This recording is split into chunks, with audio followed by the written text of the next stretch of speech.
Welcome to the slop farm. Enjoy the video. You start by cutting power and isolating the unit. Do this now. Once done, ground yourself with an anti-static strap and remove the HDD cover. Next, take the tri-wing and Phillips #1 to remove the external screws methodically. Use a small tray or labeled paper for screws so you know each location later. Make sure to document sticker removal and plastic tabs with photos. This saves time when reassembling, and it prevents accidental breakage of delicate clips.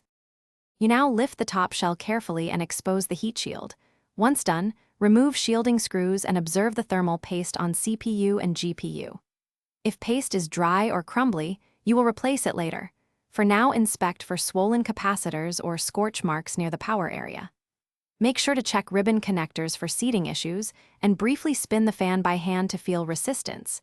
If it sticks or wobbles, plan a replacement. Take pictures before further disassembly. You begin reassembly by cleaning old thermal compound with isopropyl alcohol and applying a thin, even layer of new paste. Make sure contact is full and not excessive.